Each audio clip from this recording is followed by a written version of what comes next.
Before I begin the video, I will remind you to please click like if you like my content and subscribe to our channel, tell a friend, and more importantly, go to our website and send us your email address to become a VIP that we can send you announcements and VIP benefits that we'll think of as we go along. So thank you very much, and let's go on.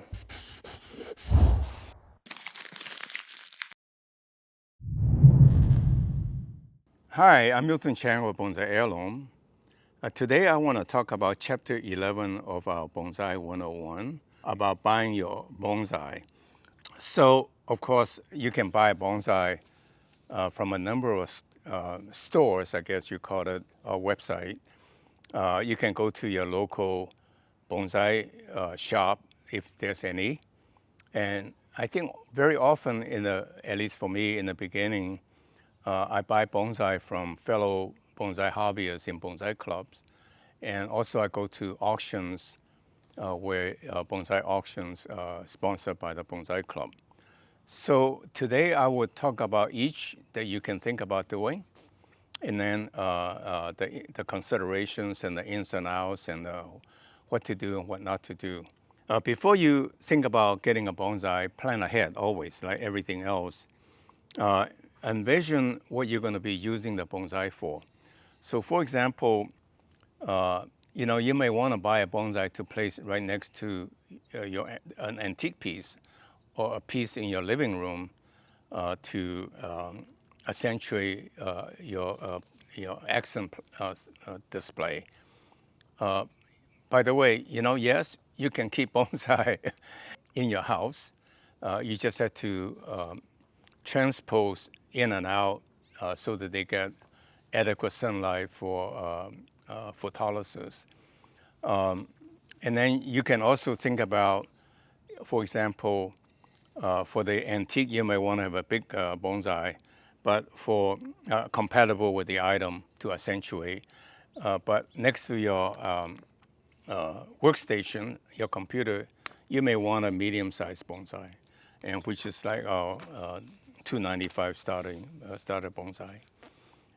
So I'll go over each one of them, but always begin with a vision in mind and what you're going to do with it and how you're going to use it, what kind of tree you're looking for. In a sense, is it maple or is it deciduous, it's evergreen or conifer, and then also how much you plan to spend. I'll cover each one of those. First, you plan ahead on how to use, which I already cover, and a rough budget. And that's a funny one. It kind of depends on how much you want to spend.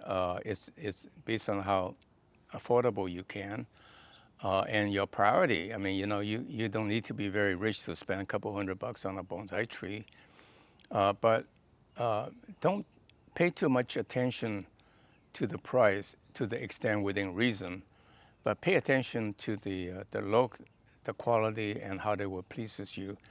Because the reason for buying a tree is to enjoy, and that's invaluable.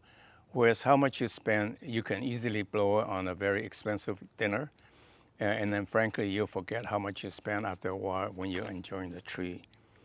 And then the next one is to get a bonsai that's very well implemented so you get to enjoy it right away.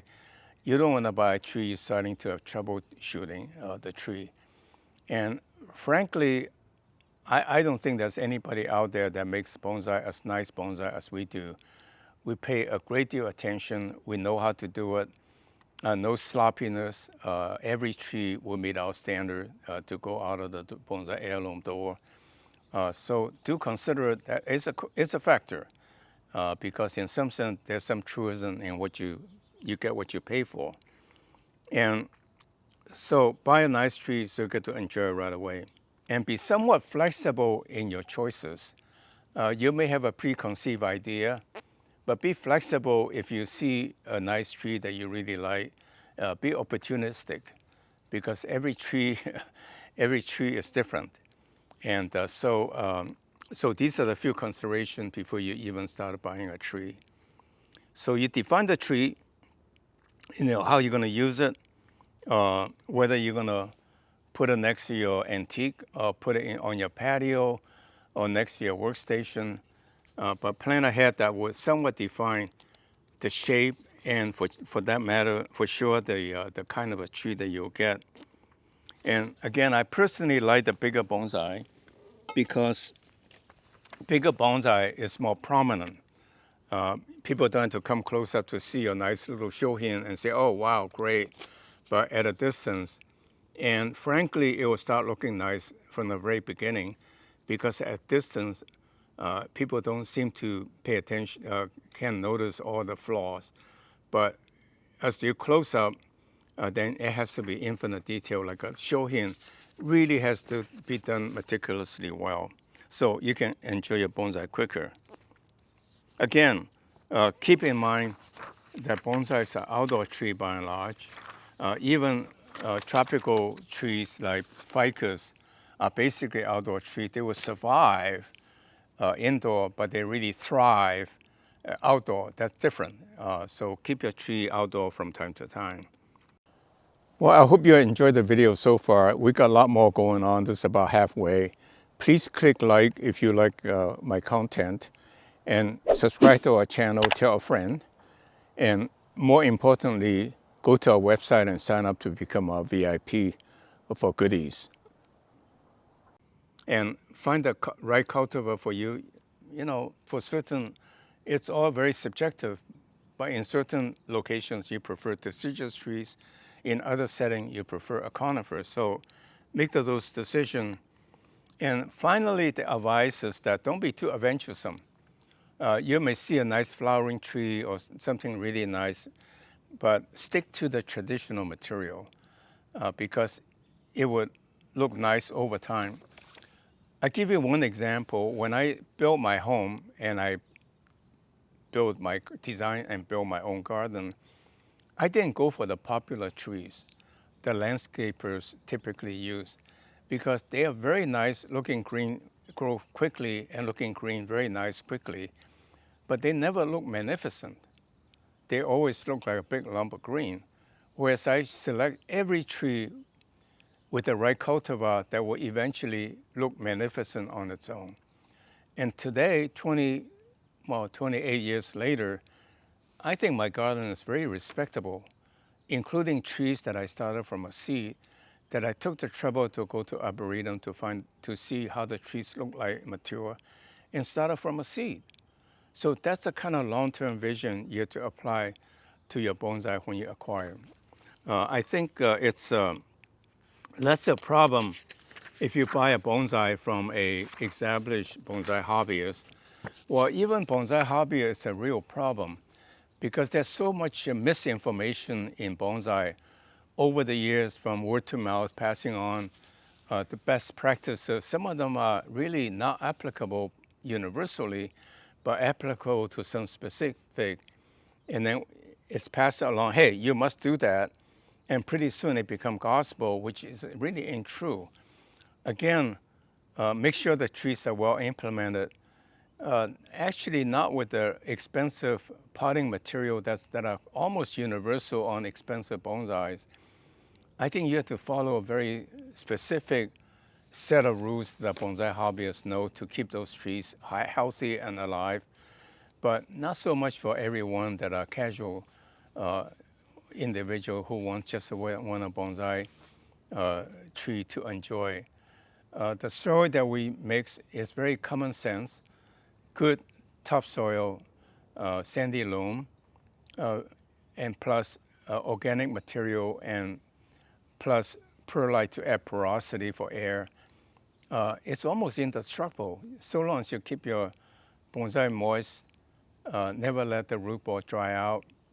And trees like elm that we chose are really hardy. If you miss a few days of watering, it will survive. It would, even if the leaves turn brown, it will bounce right back with new buds very quickly. So again, I have to promote my bonsai heirloom business, bonsai heirloom bonsai, because hey, I'm in business. But what I'm saying is true.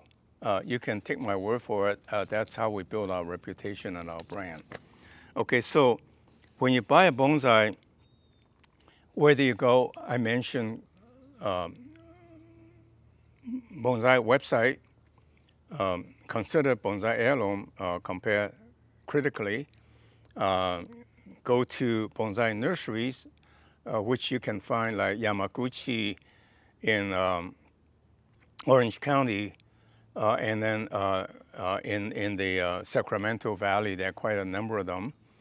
And then you can also go to Bonsai Club to buy from people who want to retire or want to give up bonsai. Or you can go to bonsai auction. I've gotten many old bonsai from a mammoth auction from the Oakland Lake Merritt Bonsai Museum. And I tend to pay attention to the basics. I make sure the roots are not tangled, good trunk shape, curves, and I don't care much about the top because I can always clip, and at most a year or two it will bounce back to exactly how I like it. But the base I can never change. And finally, I'd rather buy a tree that's not highly manicured to pay for the manicure aspect of it, but a raw material that I got good basics that I can work on to develop into my own thing. Happy hunting. Go out and get your own bonsai material, a bonsai, and you can get to enjoy a good bonsai immediately. It's worth the money, and you will not remember how much you pay for it, but the pure joy of keeping a nice bonsai. I hope you like this video, find it useful. Click like to give me some encouragement. I love it. Sign up at Bonsai Heirloom to become a VIP to get our notices, announcements, and visit our website, to order. Hey, to order. So thank you very much. Well, thank you very much for watching today's video. Subscribe to our channel and tell a friend. And most importantly, go to our website and sign up to become our VIP so that we can send you announcements of special considerations. Thank you very much. See you next week.